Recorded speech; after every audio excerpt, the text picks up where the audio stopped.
ओम शांति। 4 अगस्त 2026। प्रातः मुरली बाप दादा मधुबन।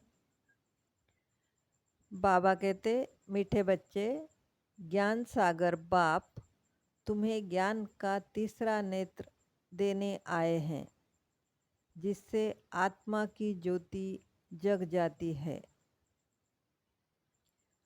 प्रश्न: बाप को करण करावनहार क्यों कहा गया है? वह क्या करते और क्या कराते हैं? उत्तर: बाबा कहते, मैं तुम बच्चों को मुरली सुनाने का कार्य करता हूँ। मुरली सुनाता, मंत्र देता, तुम्हें लायक बनाता और फिर तुम्हारे द्वारा स्वर्ग का उद्घाटन कराता हूँ। तुम पैगंबर बन सबको पैगाम देते हो। मैं तुम बच्चों को डायरेक्शन देता, यही मेरी कृपा व आशीर्वाद है। गीत कौन आया आज सवेरे सवेरे। ओम शांति। बच्चों ने गीत सुना। हम बच्चों को सवेरे सवेरे जगाने कौन आया है? जो हमारा तीसरा ज्ञान का नेत्र एकदम खुल गया। ज्ञान सागर परमपिता परमात्मा द्वारा हमारा तीसरा नेत्र ज्ञान का खुला है। कहते भी है, बाप ज्योति जगाने वाला है, परंतु वह बाप है यह कोई नहीं जानते हैं। ब्रह्म समाजी कहते हैं वह क्षमा है, ज्योति है। मंदिर में हमेशा वह ज्योति ही जगाते हैं, क्योंकि वह परमात्मा को ज्योति स्वरूप मानते हैं। इसीलिए वहाँ मंदिर में दीवा जगाते ही रहते हैं। अब यह बाप कोई माचिस से दीवा नहीं जगाते हैं। यह तो बात ही न्यारी है। गाया भी जाता है, ईश्वर की गति मत न्यारी है। तुम बच्चे अब समझते हो, बाप सद्गति के लिए आकर ज्ञान योग सिखलाते हैं। सिखलाने वाला तो जरूर चाहिए ना। शरीर तो नहीं सिखलाएगा, आत्मा ही सब कुछ करती है। आत्मा में ही अच्छे बुरे संस्कार रहते हैं। इस समय रावण की प्रवेशता के कारण मनुष्यों के संस्कार भी बुरे हैं, अर्थात 5 विकारों की प्रवेशता है। देवताओं में यह 5 विकार होते नहीं। भारत में जब दैवी स्वराज्य था तो यह बुरे संस्कार नहीं थे, सर्वगुण संपन्न थे। कितने अच्छे संस्कार थे देवी देवताओं के, जो अभी तुम धारण कर रहे हो। बाप ही आकर सेकंड में सर्व को सद्गति देते हैं। बाकी गुरु गोसाई आदि यह तो भक्ति मार्ग में चलते आए हैं, जो एक की भी गति सद्गति नहीं कर सकते। बाप के आने से ही सर्व की सद्गति होती है। परमपिता परमात्मा को बुलाते ही इसलिए है कि आकर पतित दुनिया का विनाश कर पावन दुनिया का उद्घाटन करो व दरवाजा खोलो। बाप आकर गेट खुलवाते हैं शिव शक्ति माताओं द्वारा। वंदे मातरम गाई हुई है। इस समय की कोई भी माता की वंदना नहीं की जाती, क्योंकि कोई भी श्रेष्ठाचारी माता नहीं है।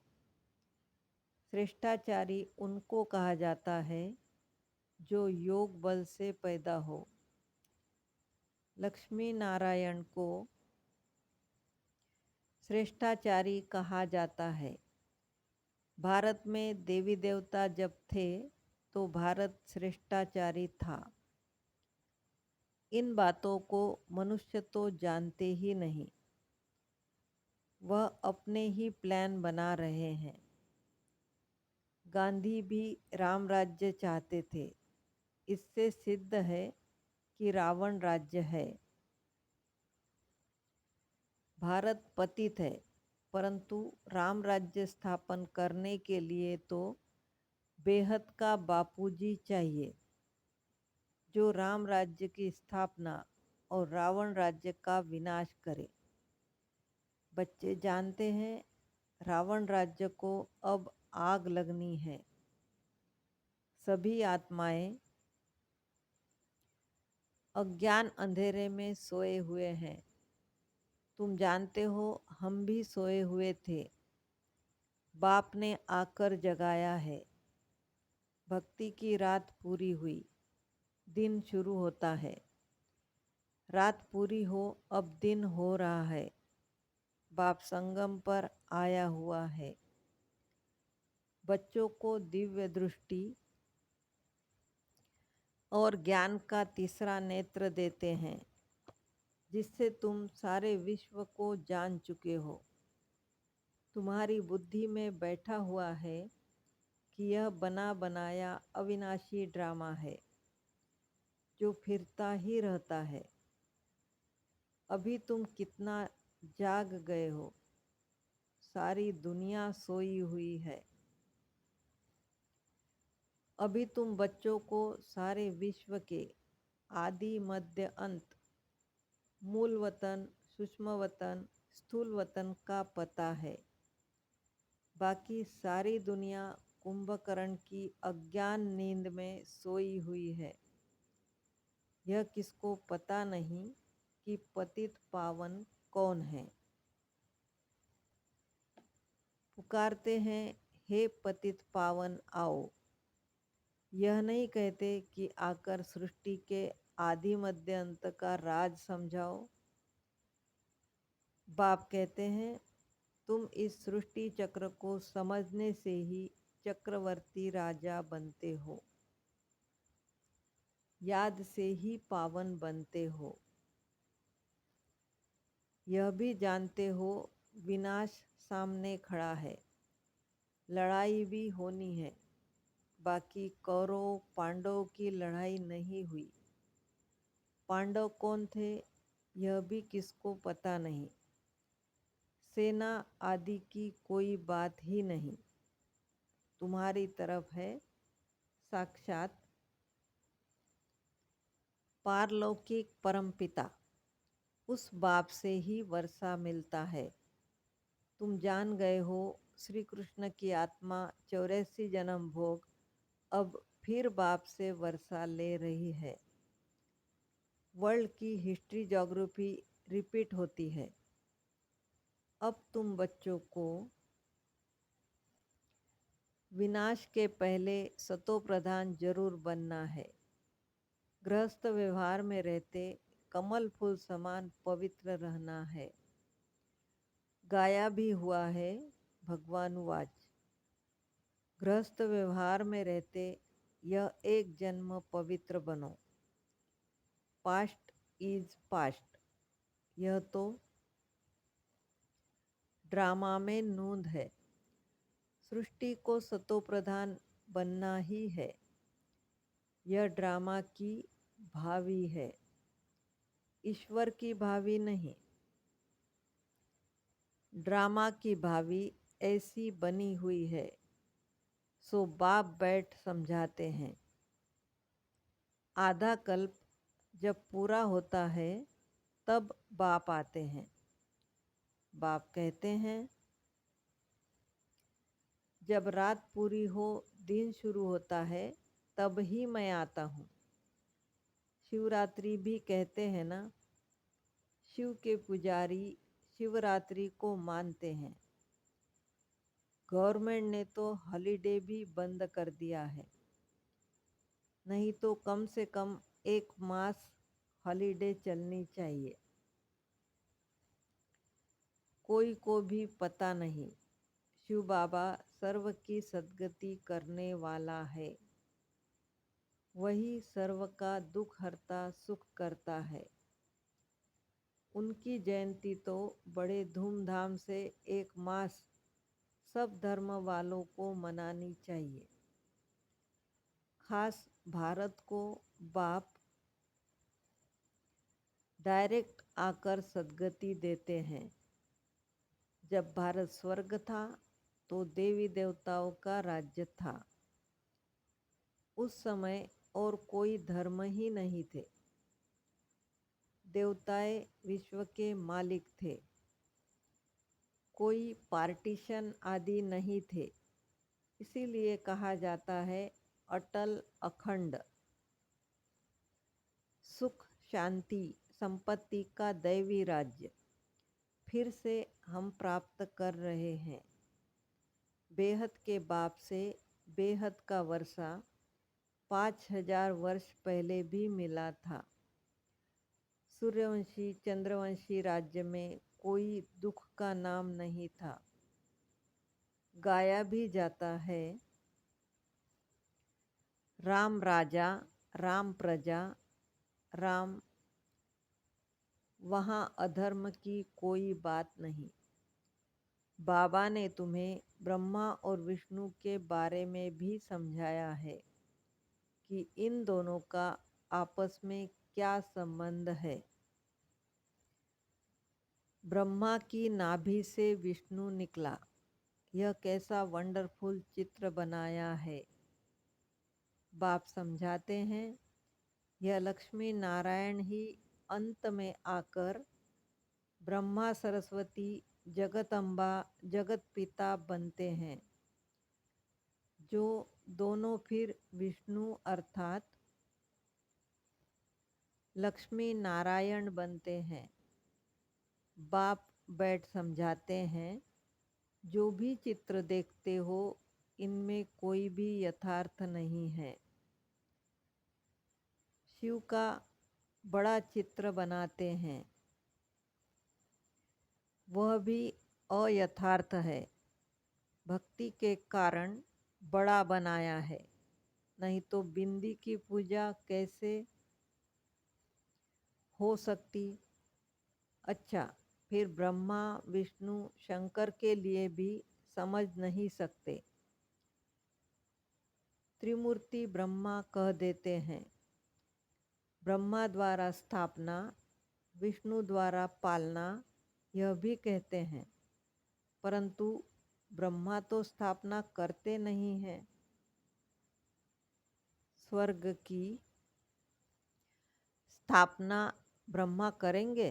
नहीं, स्वर्ग की स्थापना तो परमपिता परमात्मा ही करते हैं। यह आत्मा तो पतित है, इनको व्यक्त ब्रह्मा कहा जाता है। यही आत्मा पावन बन जाएगी और चली जाएगी। फिर सतयुग में जाकर नारायण बनते हैं, तो प्रजापिता ब्रह्मा जरूर यहाँ चाहिए ना। चित्र फिर वहाँ के दे दिए हैं। जैसे यह ज्ञान के अलंकार वास्तव में है तुम्हारे, परंतु विष्णु को दे दिए हैं। नवधा भक्ति में भी साक्षात्कार होता है। मीरा का भी नाम गाया हुआ है ना। पुरुषों में नंबर 1 भक्त है नारद। माताओं में मीरा गाई हुई है। तुम अभी नारायण अथवा लक्ष्मी को वरने के लिए यह ज्ञान सुन रहे हो। तुम्हारा ही स्वयंवर होता है। नारद के लिए भी दिखाते हैं। सभा में आकर कहा, हम लक्ष्मी को वर सकते हैं। अभी लक्ष्मी को वरने लायक तुम बन रहे हो। बाकी वह तो सब है भक्ति मार्ग की कथाएं। बाप रियल बात बैठ समझाते हैं। लक्ष्मी सतयुग में, नारद भगत द्वापर में। सतयुग में फिर नारद कहाँ से आया? राधे कृष्ण का ही स्वयंवर के बाद नाम लक्ष्मी नारायण पड़ता है। यह भी भारतवासी नहीं जानते हैं। कितना अज्ञान अंधियारा है। बाप है कल्याणकारी, तुमको भी कल्याणकारी बनाते हैं। अब विचार सागर मंथन करना चाहिए, औरों को भी कैसे समझाए। तो बाप समझाते हैं कि चित्र आदि कैसे बैठ बनाए हैं। गांधी की नाभि से नेहरू निकला। अब कहाँ वह विष्णु देवता, कहाँ यह मनुष्य। इन सब बातों को तुम बच्चे अब समझते हो। नंबरवार तुमको खुशी रहती है। बेहद का बाप हमको पढ़ा रहे हैं। यह तो कभी सुना नहीं था, क्योंकि गीता में तो श्री कृष्ण भगवानुवाच लिख दिया है। भगवान कब आया, कब आकर गीता सुनाई, तिथि तारीख कुछ है नहीं। कल्प की आयु ही लाखों वर्ष कर देते हैं। कोई की भी बुद्धि में आता नहीं है। अब बाप बैठ बच्चों को समझाते हैं। ब्राह्मणों का झाड़ वृद्धि को पाता रहता है। पाते पाते अनगिनत हो जाएंगे। तुम बच्चे जानते हो वर्ण कैसे पार लगाते हैं। हम ब्राह्मणों का वर्ण सबसे ऊंच है। हम हैं भारत के गुप्त सच्चे रूहानी सोशल वर्कर। परमपिता परमात्मा हमसे सेवा करा रहे हैं। हम रूहानी सेवा करते हैं, वह जिस्मानी सेवा करते हैं। तुमको कहते हैं तुम भारत की क्या सेवा करते हो? बोलो, हम हैं रूहानी सेवाधारी। स्वर्ग का उद्घाटन करा रहे हैं, स्थापना करा रहे हैं। शिव बाबा है करण करावनहार। जो करा रहे हैं वह करता भी है।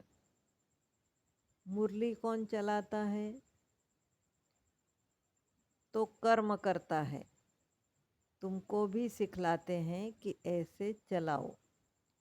महामंत्र देते हैं मन मना भव। कर्म सिखलाया ना। फिर तुमको कहते हैं औरों को सिखलाओ। इसीलिए करण करावनहार कहा जाता है। तुम बच्चे भी यही शिक्षा देते हो। बाप को याद करो और वर्षे को याद करो। यही तुम बच्चों को पैगाम पहुंचाना है। ऐसे नहीं दूसरे को पैगाम दे और खुद याद में न रहे, फिर क्या होगा? दूसरे पुरुषार्थ कर ऊंच चढ़ जाएंगे, मैसेज देने वाले रह जाएंगे। याद का पुरुषार्थ न करने से इतना ऊंच पद नहीं पाते हैं। दूसरे याद की यात्रा से पावन बन जाते हैं। जैसे बाबा बांधेलियों का मिसाल देते हैं, वह याद में जाती रहती है। बिगर देखे भी पत्र लिखती है, बाबा हम आपके हो चुके हैं, हम पवित्र जरूर रहेंगे। तुम बच्चों की है बाप से प्रीत बुद्धि। तुम्हारी ही माला बनी हुई है। विष्णु की माला और रुद्राक्ष की माला में ऊपर है मेरु। माला उठाते ही पहले फूल और 2 दाने हाथ में आते हैं। उनको नमस्कार करते हैं। फिर है माला। तुम भारत को स्वर्ग बना रहे हो तो यह माला तुम्हारा ही यादगार है। बाप ने यह गीता ज्ञान यज्ञ रचा है। इनमें सारी पुरानी दुनिया स्वाहा होगी। बाप है मोस्ट बिलवेड फादर। तुमको भविष्य के लिए सदा सुख का वर्षा देते हैं 21 जन्म के लिए। जिन्होंने कल्प पहले वर्षा लिया है वह जरूर आएंगे ड्रामा प्लान अनुसार। बाप कहते हैं बच्चे सुखधाम चलना है। बाप कहते हैं बच्चे सुखधाम चलना है तो पवित्र बनना है। मेरे को याद करो। मांगना कुछ भी नहीं है कि कृपा करो व मदद करो, नहीं। हम तो सबको मदद करते हैं। पुरुषार्थ तो तुमको करना है, आशीर्वाद की बात नहीं। बाप कहते हैं माँ में कम याद करो। याद करना तुम्हारा काम है। डायरेक्शन देना यही कृपा है। बाकी तो भले खाओ पियो घूमो फिरो, तुम्हें पवित्र भोजन ही खाना है। हम देवी देवता बनते हैं, वहाँ प्याज आदि थोड़े ही होगा। यह सब यहाँ छोड़ना है। यह चीज़ें वहाँ होती नहीं, बीज ही नहीं है। जैसे सतयुग में बीमारी आदि होती नहीं। अभी देखो कितनी बीमारियां निकली है। वहाँ तमोगुणी कोई चीज होती नहीं, हर चीज सतो प्रधान। यहाँ देखो मनुष्य क्या क्या खाते हैं। अब बाप बच्चों को कहते हैं मुझे याद करो और संग तोड़ मुझ संग जोड़ो तो तुम पावन बन जाएंगे। अच्छा, मीठे मीठे सिक्की लधे बच्चों प्रति माता पिता बाप दादा का याद प्यार और गुड मॉर्निंग। रूहानी बाप की रूहानी बच्चों को नमस्ते। हम रूहानी बच्चों की रूहानी माता पिता बाप दादा को याद प्यार गुड मॉर्निंग और नमस्ते। शुक्रिया बाबा, शुक्रिया। धारणा के लिए मुख्य सार। Past is past. जो बीता उसे भूलकर गृहस्थ व्यवहार में रहते सतो प्रधान बनने का पुरुषार्थ करना है। विनाश के पहले पावन जरूर बनना है। भारत को स्वर्ग बनाने की सच्ची सच्ची सेवा में तत्पर रहना है। खान पान बहुत शुद्ध रखना है। पवित्र भोजन ही खाना है। वरदान। स्थूल कार्य करते भी मनसा द्वारा विश्व परिवर्तन की सेवा करने वाली जिम्मेवार आत्मा भव। कोई भी स्थूल कार्य करते सदा यह स्मृति रहे कि मैं विश्व की स्टेज पर विश्व कल्याण की सेवा अर्थ निमित्त हूँ। मुझे अपनी श्रेष्ठ मनसा द्वारा विश्व परिवर्तन के कार्य की बहुत बड़ी जिम्मेवारी मिली हुई है। इस स्मृति से अलबेलापन समाप्त हो जाएगा और समय भी व्यर्थ जाने से बच जाएगा। एक एक सेकंड अमूल्य समझते हुए विश्व कल्याण के व जड़ चैतन्य को परिवर्तन करने के कार्य में सफल करते रहेंगे। स्लोगन: अभी योद्धा बनने के बजाय निरंतर योगी बनो। ये अव्यक्त इशारे: ज्वाला स्वरूप स्थिति में रह शक्तिशाली याद का अनुभव करो। जैसे दुखी आत्माओं के मन में यह आवाज़ शुरू हुआ है कि अब विनाश हो, वैसे ही आप विश्व कल्याणकारी आत्माओं के मन में यह संकल्प उत्पन्न हो कि अब जल्दी ही सर्व का कल्याण हो, तब ही समाप्ति होगी। विनाशकारियों को कल्याणकारी आत्माओं के संकल्प का इशारा चाहिए, इसीलिए अपने एवर रेडी बनने के पावरफुल संकल्प से ज्वाला रूप योग द्वारा विनाश ज्वाला को तेज करो। ओम शांति।